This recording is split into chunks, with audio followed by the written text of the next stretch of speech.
All right, so I'll go ahead and get started. Welcome everyone to the Future City Middle School New Educator Info Session for the 2024-2025 competition season. My name is Ashley Wirtz. I'm the Program Manager for Future City Middle School. I'm also joined on the call by Susan Hoops, who is the Director of Programs, as well as Siddiqa Shanawa, who is an educator in Houston, Texas, and will be our guest speaker for tonight. We are very excited that you all are here to dive a little bit into what Future City is and the program. You may be joining as a new educator. You may be joining as a new educator that is full competition or resource only, or you may even be a returning educator that wants to brush up on some specifics for Future City program. And whichever you are, we have a lot of great information for you, and we are very thankful and excited that you had taken the time today to join us. So, the session will be recorded and uploaded into the Educator's Resource section of the Future City dashboard. So if you have any questions throughout the PowerPoint, feel free to put them in the chat. Susan and I will do our best to answer all the questions that we have, and then we'll also have a time at the end to answer all those questions as well. Right. And just a reminder, if everyone could stay muted, at least for throughout the entire presentation, that would be great. So here's our agenda for today. So we're going to start with a short Future City overview. What is Future City? Ways to participate. We'll go into the team structure. We'll talk about the deliverables and the timeline, as well as the support and resources that you have available to you. We'll touch a little bit on the Future City Finals competition. We'll go into prizes and awards. We'll review all of the regional coordinators that you have access to, and then at the end, we'll have the guest speaker who will go tell you a little bit about her journey as an educator and give some helpful tips and tricks. All right, so Future City is a hands-on experience where students become the engineers. They learn so many valuable skills, from increasing their math and science skills to teamwork and self-confidence. Future City really begins with one simple question: how can we make the world a better place? So I do want to share a little bit about the impact of Future City, just to start with. Future City has grown year after year, and last year, Future City reached over 67,000 students all over the world, with 92% of educators that said that Future City improved their students' problem-solving skills, as well as 93% of educators said their students' teamwork skills were strengthened from Future City. So Future City aims to make the program accessible to everyone, regardless of gender, socioeconomic background, ethnicity. And each year, students are tasked with a goal of building a city 100 years in the future, based on a different challenge each year. So as you may know, this year's challenge is Above the Current, where students are tasked with designing a future city 100 years in the future that will float entirely on water. Students are joined by educators and mentors that will help them throughout this journey. Let's see. I do want to clarify though. We've had some questions on the floating challenge aspect of it. So it does not mean that your model has to actually float on water. So please do not try to make it happen. Your classroom will be a mess. There will be water all over the place. So there is a rule in the handbook that clarifies that if you do have water in your model, make sure that it is containable and then, or self-contained and also drainable. So again, don't make your city actually float on the water. All right, so you may be asking, thinking, I'm a first-time educator, so where do I even start? So first, just start with reading the handbook and understanding. Make sure that you understand the handbook. Have the teams think through the theme and think about what questions to consider, and also assign your roles to your team. Assign your students what tasks they will have, what roles. Take your time, take the time that you can to meet with your team and try to decide when and how often you can meet. You can plan to meet before school, during lunch hours, after school. It's whatever works best for your team. There are a lot of resources available, and once you dive into the Future City dashboard, you will see all the resources, and it can be a little bit overwhelming. So just start simple. Just start one by one. You can participate is resource only. This gives you free access to the Future City materials, including the handbook, rubrics, theme information, and more. So in resource only, you're really just self-guiding through the program. You're not submitting any deliverables or competing. And then full competition is the $25 registration fee per organization. Full competition means that you must complete all of the deliverables and fully compete in the regionals competition. In full competition, you're also eligible for the special awards and prizes. Now, if you have registered for resource only and you would like to switch over to the full competition, please let me know. Reach out to me at this email that we have, futurecity@discovere.org. If you have any reservations, maybe you're not sure how to get started or how to lead the team through the competition, just reach out to us. I promise that your students are ready and they're very excited to compete. So now let's talk a little bit about the team structure. At least 3 students from 6th to 8th grade, 1 educator, and 1 mentor, which is optional. Team mentors must be registered and have completed the mandatory background check no later than January 5th. There's 1 mentor per team. Teams can have more than 3 students. We have seen teams with 30 to 40 students, so we love every team, big or small. If your team has already requested a mentor, your regional coordinator will help connect you with that registered mentor.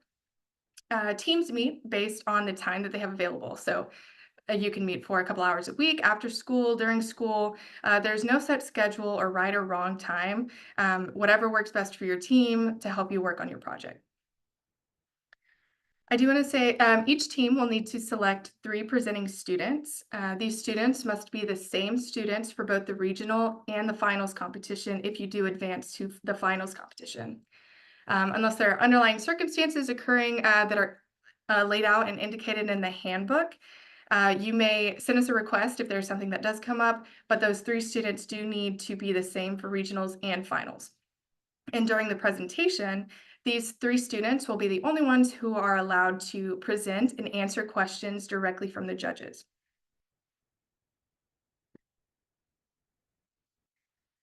So we're going to dive in a little bit into the deliverables. So the essay, 1,500-word essay, is a key component of the competition and a great opportunity for students to showcase their understanding of their city. So I would encourage your students to start by reviewing the suggested outline and the rubric to guide their writing process. Those are both found in the handbook.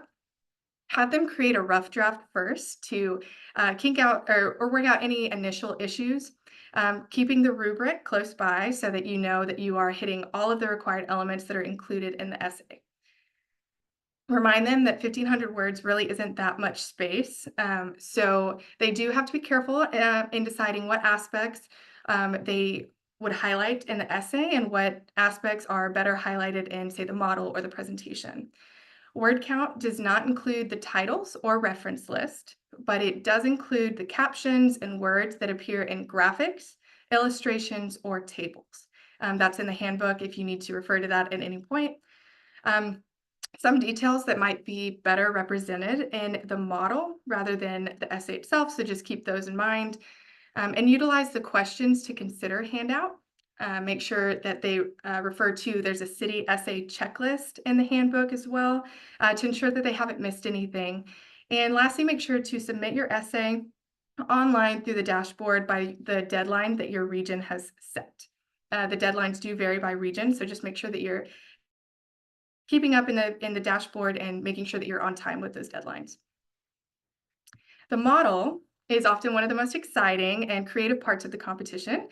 So to get started, students should review the Build Your Model handout and the model rubric in the handbook. It outlines the expectations and the scoring criteria. Discuss with your team whether to build a single model or have different segments that are included in your model, and encourage them to use recycled materials creatively, keeping in mind that their model must include at least one moving part to meet the competition requirements. Be mindful of the $100 budget for the model. That excludes the wood base of your model, so that is not included in the $100 budget.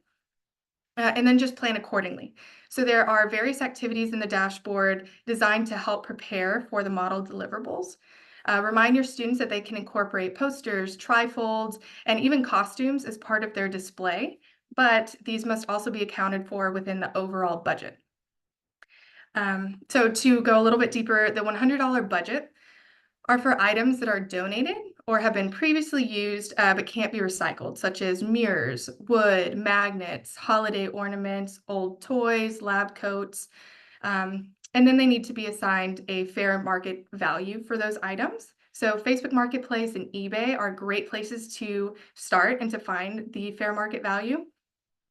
Materials that you would find in, say, the recycle bin or the trash can, they don't need to be included in your budget. Those would be old Coke cans, paper, plastic bottles, used up batteries, etc. We've seen students use pistachio shells, bottle caps, empty food sauce packages. This is where the creativity really soars. So the budget was created to really maintain equality among the teams and really inspire the creativity to use the recycled materials.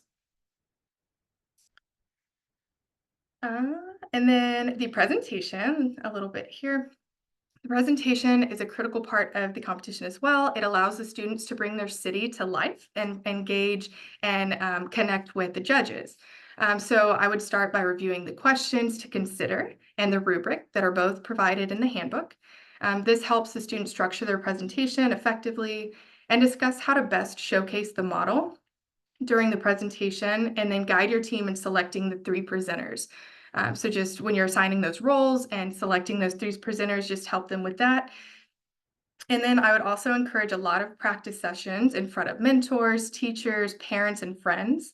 Record your presentation and watch it back. It's a great way to see where you can improve and what you've missed. Make sure to compare the practice runs to the rubric. Again, it will make sure that you've hit every button, every spot. And then they will have 7 minutes to present, or up to 7 minutes to present, and then it will be followed by 8 minutes of Q&A from the judges. And so preparation is key. Use the practice questions provided in the handbook to help students prepare for the important part of the competition. And there are also examples of the presentations and models from previous years in the resources section of the dashboard that you can reference at any time. And then finally, the project plan. This is an essential tool that helps teams stay organized and on track throughout the competition season. It consists of 4 deliverables. The first 2, which are goal setting and to set a schedule, those are due mid-December. While the final 2, which are the check-ins and the reflection portion, they are due 1 week before the regional competition. Make sure that your team is aware of these deadlines and can access the resources that are provided in the handbook and dashboard to complete these tasks. And then by keeping up with these deliverables, it really helps the students be better prepared and stay organized as they get ready for the competition. All right, moving on to the fun stuff, the timeline. October 10th is our annual theme webinar. There will be marketing emails that will go out that will have the registration link for the theme webinar. This is where you will hear from a variety of experts that are in the field every day working on projects. This theme webinar is a great way to spark ideas. It's for your educators, your students. It's a great way to hear what's going on in projects that people in the field are working on and to help spark ideas. So that's October 10th. October 31st is when the educator registration closes.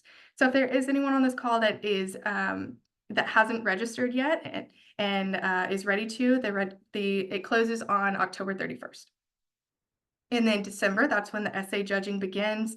Again, the deadlines are dependent on the region, so just make sure that you go into the dashboard or on the website to see when your region's deadlines are.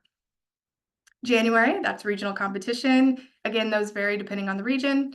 And then if you do advance to the finals competition, it is February 15th through the 19th in Washington, D.C.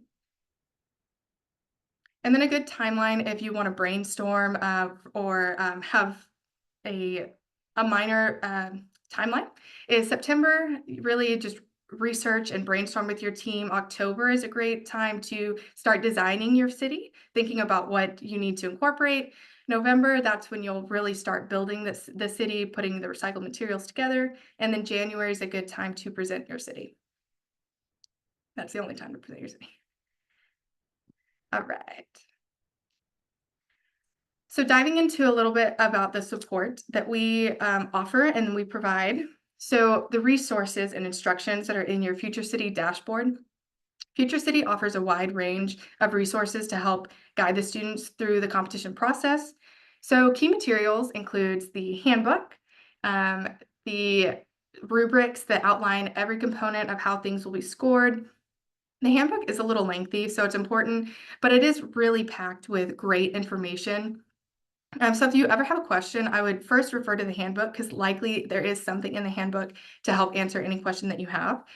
You'll find presentations in the resources from previous years that can really help guide your team. You'll find activities that are designed to engage students, as well as sample videos. There are practice tools for competition, like the competition expense form, and how to submit your deliverables and submit your media and honor statements. To help with the research process, we provide strategies, resources, and templates, um, case studies, and brainstorming tips. So those are all in your resources when you go into the dashboard, a lot of invaluable information there. And then the monthly educator calls. We host monthly calls with educators in a very relaxed, casual setting. So when you get this will help you get all of your questions answered. These sessions are a great way to stay connected to other educators, hear different experiences, and a great way to gain insights that can help guide your students to the competition. Whether you're seasoned or new to the program, it's a great way. You just come into the call, hear from other people, ask your questions. It's a great way to stay engaged. Let's see, the theme webinar mentioned earlier, that's October 10th. Great way to hear from experts in the field. And then mentor support call. This is a call that will setting that you'll hear from two experienced mentors who are returning to the program, and they share their experience and help answer questions for the mentors. So you can sit in and listen or ask your own questions. And then regional coordinators are a fantastic resource to utilize. They are there to support you every step of the way, from answering your logistical questions and providing encouragement and guidance.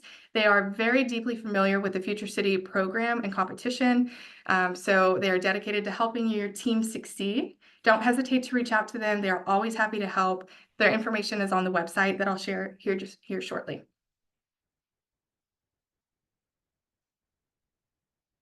On this slide here, it just indicates all of the upcoming support calls that we have. So those monthly educator calls, we'll have emails going out with the registration links, but also when I put this slide deck into your resources section of the dashboard, I'll include the registration links that you can go in directly and register for any of those calls.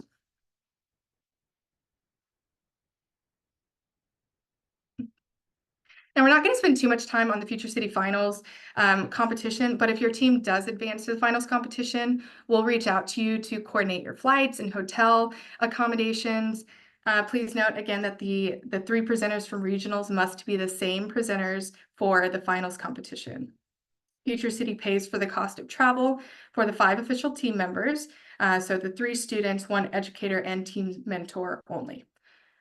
Future City Finals is February 15th through the 19th in Washington, D.C. Prizes and awards. Teams that compete in the regional competition are eligible for a number of special awards. So I would just check with your regional coordinator for the list of special awards that are offered in your region. And then for the Future City Finals competition, the teams are also eligible for special awards and prizes.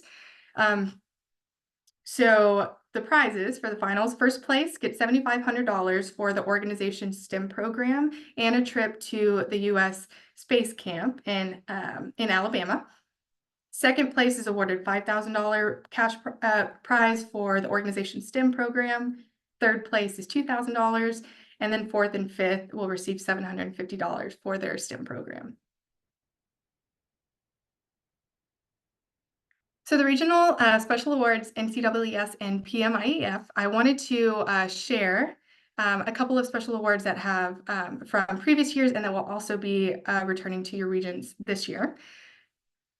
So they both sponsored regional special awards this year. and your team will be eligible for winning one of these awards.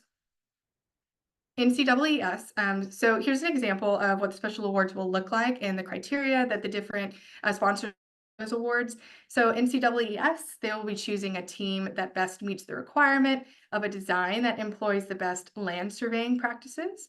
And PMIEF will select a team that is able to best explain how they followed the project cycle when designing their future city team or their future city.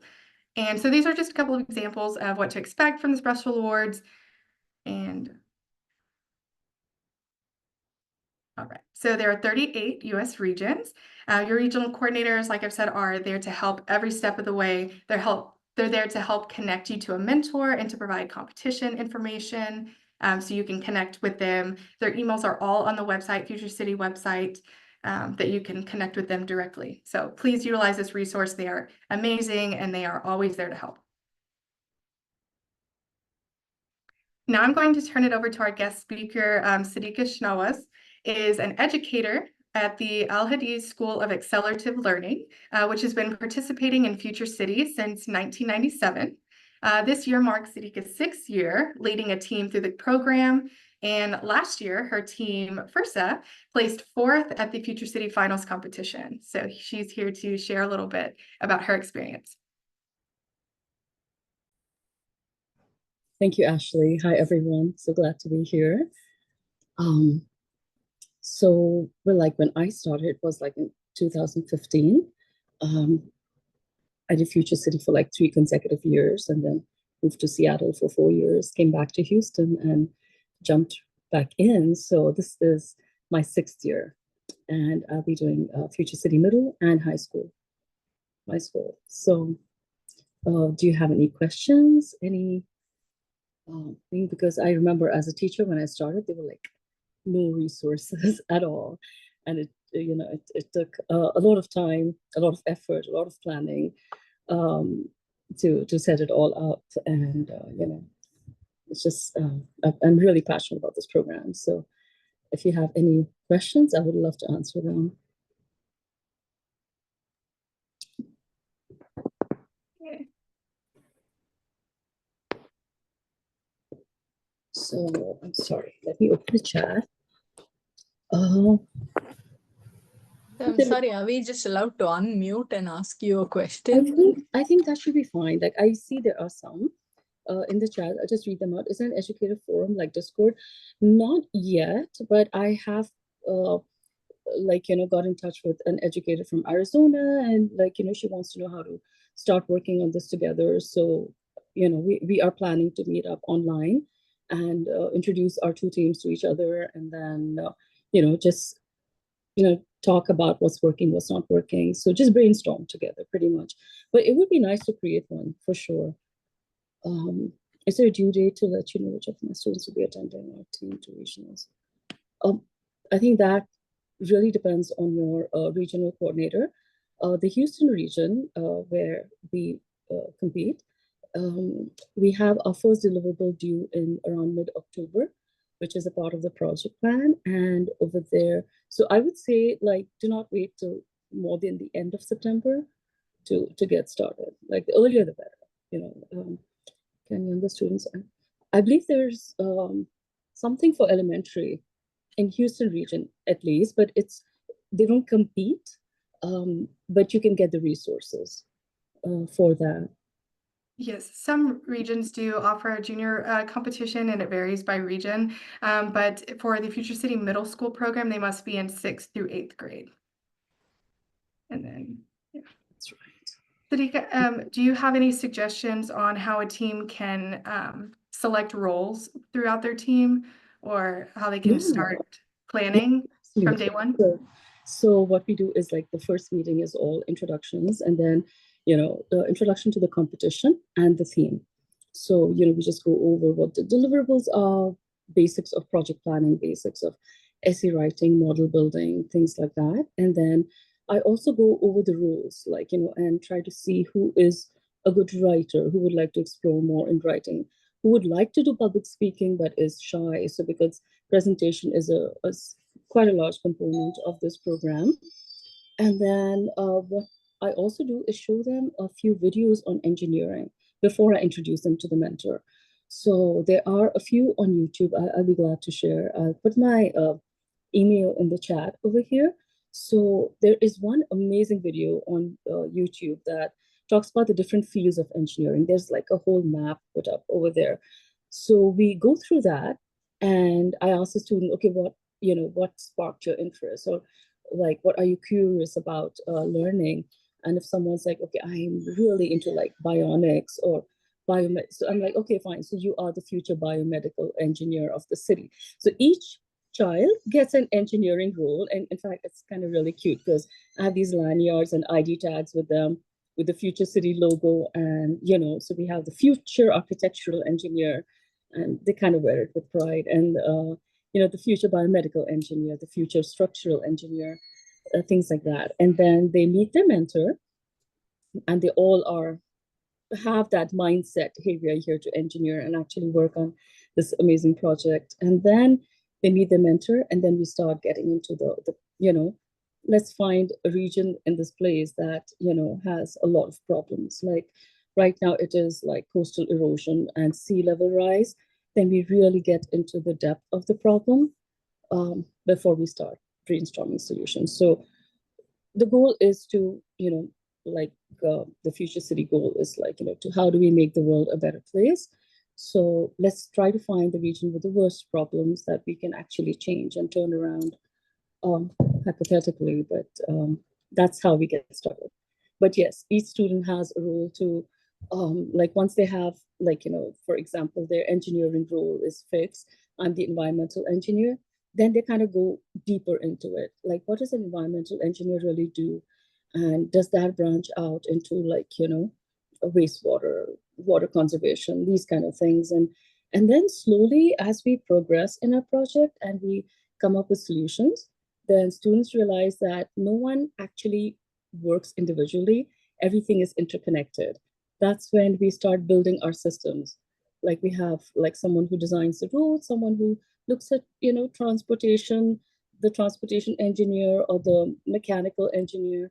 And then we have 2, 3 kids together who become the department of transportation of that city. So that's how we kind of progress as, and there's a mayor who makes sure everything is working on time. And assigned mayor role. Are these roles outlined in the handbook, or are these roles that you just come up with based off their interests?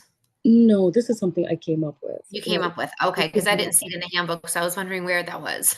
No, that's my style of teaching. So, okay, thank you.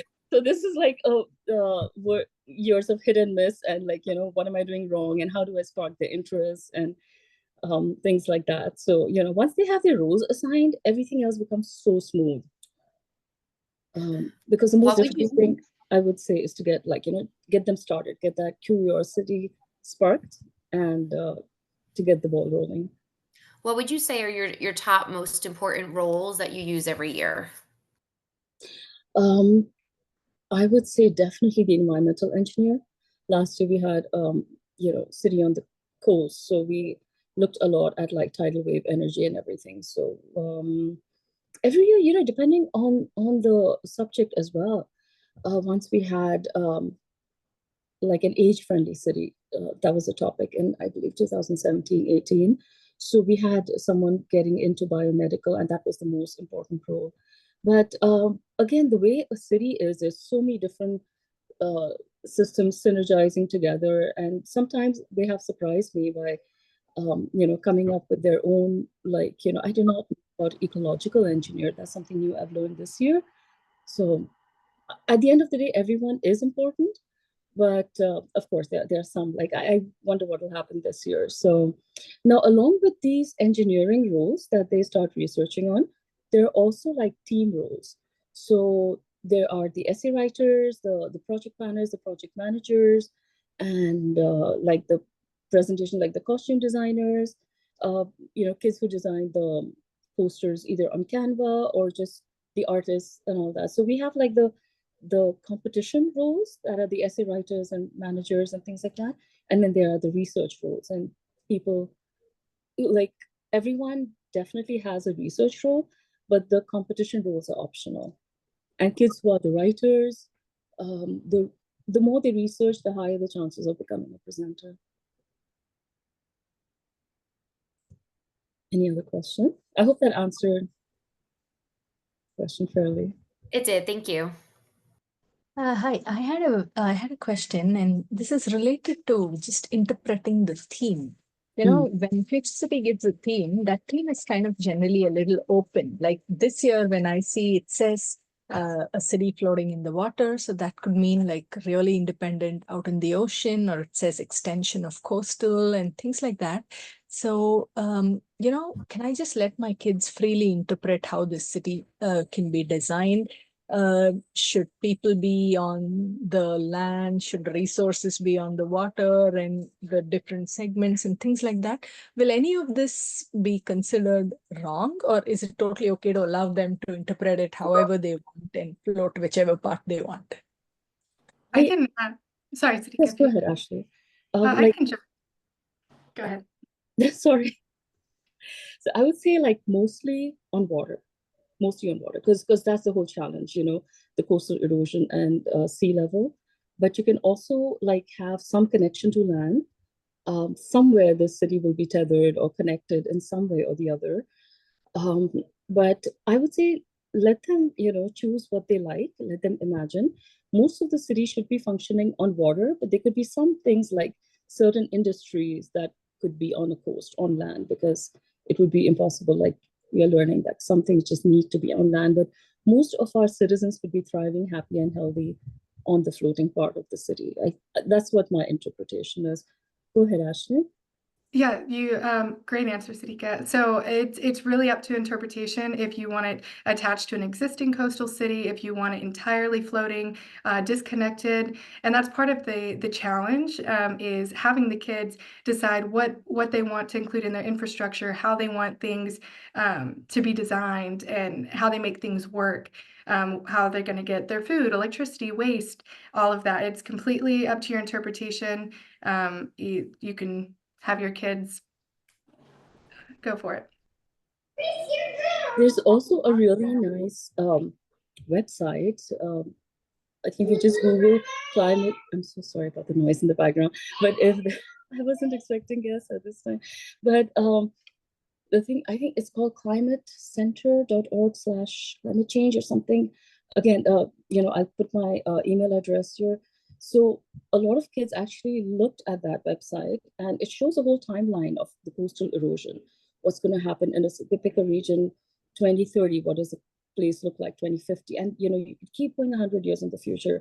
So a lot of the city design will also be based on the location, I would say. And yeah, so I put my email address here. So if I have about 9 to 12 students, would it be advisable for me to do one team or to split them up and let them do like 3 different cities? Oh, it's wow. Okay. I would say it's completely up to you and your bandwidth and what you have the time for and availability. So if you do want to split it up into those 3 teams, those are going to be the 3 essays, 3 presentations to do, 3 models. Definitely 100% doable and encouraged if you would like to do that. But if you do decide to do one team, it could also have a lot of team building and have the students really decide how to work together as a team, how to have decisions made, compromise, stuff like that. So there are benefits to both. Yeah, that's right. The larger the team, the more in-depth the research. But again, you know, 3 really motivated kids are equal to a team of 12 kids who are, you know, maybe not as motivated. So it really depends on the child, like the way they, you know, synergize, work well together. This is quite a complicated challenge, like as we were looking at places and research. So I have like right now 2 middle school teams with about, say, 15 students in each team on an average, and then 2 high school teams with 5 kids in each. So, which may drop down to 4. So it's always nice, safer to have like a few extra kids and not have 3, you know, from the start, so that in case one or two drop out, which is natural, it's normal. So, not everyone stays motivated that much, and there's sports and there's varsity and all these things. So a few more than the minimum. So you have that buffer zone. Thank you. Mm-hmm. Can you talk to me about using SimCity? So we have used it in the past.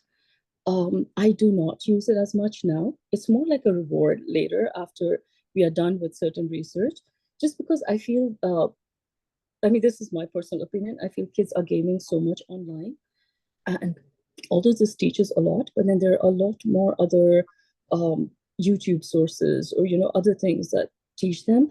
The value of SimCity is amazing because especially zoning, they immediately learn it while playing, while doing, and they learn a lot about how a city is run. But I have phased it out just because of the amount of time they spend gaming on already. So I think post-pandemic, it kind of like phased it out a little bit.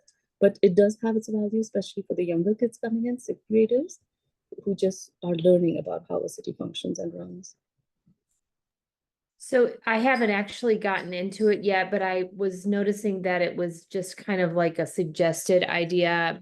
Is it a tool that can be used to actually create a city, or is it more just getting an idea of what a city is like? It's kind of getting an idea of what a city is like, how a city is run. But the thing is, cities are so dynamic and they're changing now. So the way the SimCity is, the way it has that structured, it's good to have these zones, the commercial, residential, industrial zones mapped out. It's good to have that center-based, system where there's like one downtown and everything kind of goes around it. But again, cities are changing. It's, I don't want them to think this is it. I want them to learn how it functions, but a floating city is going to be so different from what we see in SimCity. So I haven't honestly started using it much this year. But again, there might be kids who are more distracted, who need that, and SimCity helps them. It definitely helps the younger ones to just understand the functions of a city.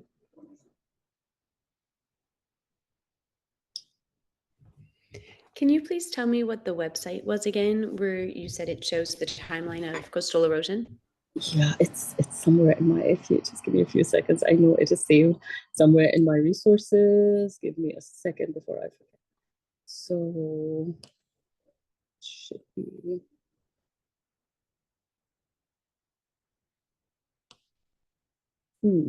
Sorry.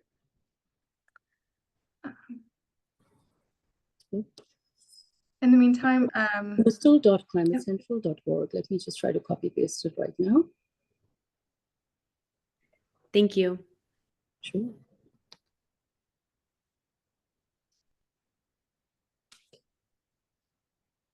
Okay.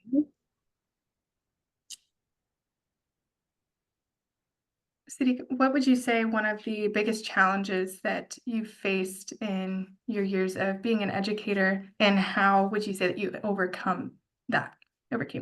I think it's the support of the administration is a big thing. Once you have the support, then things go smoothly. There's been last couple of years where, especially after the pandemic, where they want to focus more on the reading, level to go up, the math level to go up, things like that. And this comes much later. So last couple of years, our school was going to stop Future City, but we had to like really go back, convince and talk to the parents, talk to everything. Whoever we could find as an ally, because the thing is, I'm constantly working with the kids in this program, and I see the benefits of it. And there are kids who have not, shown interest in learning otherwise, who have developed a learning through this program. So we had to literally, I think, if the administration's on your side, it's a great thing. So far, our school has not dropped it, and I really hope it doesn't drop it, because last year, I remember like the kids actually created this presentation, and they were all in the principal's office, and so I have the kids on my side, so that's good. Having that support is so important. Second thing is having like, a pool of engineers in the community, as friends or as, your students, like relatives, parents, anyone who could come in and talk.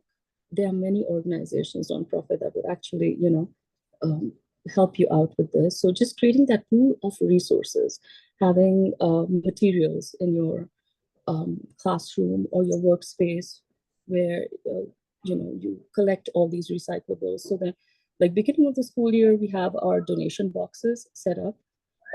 Like, I have them set up in a certain area in my classroom, and so students, parents, teachers actually come and drop off stuff that, even a broken, I don't know, device or something, just drop it off. And then we have kids, especially the ones who are very hands-on, coming in, opening up all these devices and seeing how it looks from inside. And so your materials, the people around you, and yeah, I think these two are the most valuable things. When you said you have a donation box for materials, I'm wondering, for example, I had a remote that was broken, and so I brought that in to kind of just set aside. But assigning a fair market value would be rather difficult, I think. And then a student was also jazzed about some shower heads because they were replacing them, and so she brought those in, but they were kind of broken. So, what is the best way to assign that fair market value if you're pretty sure that nobody would buy a broken remote? Oh, so anything that's broken, uh, recyclable in that way, there is no like value you would put to that. Oh, But I like okay. in the costume, like, we had like a pirate hat that was once, for the, I think, last year's thing. So, it was used for Halloween, and then it was reused for this. So there will be like a very minimum fair market value, because who would really, really want to buy that? Right. You know, so Okay. then, like, having this, this source of collection, where people will come and drop off all this stuff, I think really saves a lot of money over time, because other things have become expensive. Okay, excellent. Thank you. And I Sure. think we are coming up on time, and I want to respect everyone's time. So if there are any last minute question, maybe one more question that we can answer, and then after that, if you want to send me an email directly, I'll put both of the best emails that you can reach me at in the chat. So maybe one more question, and then, or if no one has questions, then we. Ashley, this is Susan. I just want to chime in here. I know there were a bunch of questions in the chat thread around whether or not you have to pay a fee because maybe you registered and didn't see that option available to you. It is pretty obvious when you're going through the registration process and choose competition of whether or not you will be pinged to pay a $25 registration fee. Again, that fee is not per team or per educator, that is per organization. So the example I placed in the chat was that if a school district pays $25, so one of the other educators in your district has already registered and paid that, you then fall under their category and you do not have to pay. So the great part about the Future City program is it is really not an expensive opportunity for any educators at all in middle school, regardless of what subject you teach, to register and participate in this program. Specifically, I know Kevin from Great Plains, shout out to him. He is a regional coordinator for the Great Plains region, and he is on this call with us, actually fielding some of the questions. So thank you, Kevin. And his region does waive the fee. So they do have a sponsor covering that fee. And so those in the Great Plains region do not pay. If you are in a region and you're not sure where that falls, you can email Ashley at ashley@discovere.org, and we're happy to help you navigate that.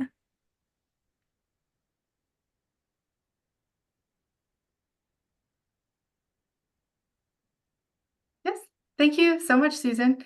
Yeah, so again, if there is anything last minute or any questions that you think of in an hour or next week, let us know, email us. Again, regional coordinators are great, utilize. You can feel free to use our email as well.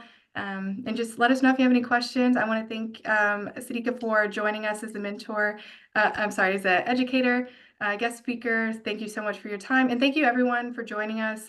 We really appreciate your time and the dedication to this program. We're looking forward to a really, really great competition season. Thank you, Ashley. Thank you, everyone. And just one more thing, enjoy the project. Like, Yes. just have fun, honestly. It's a wonderful age, the middle school age. And, they're like kids, teenagers. I mean, sometimes they'll surprise you. And years later, they'll come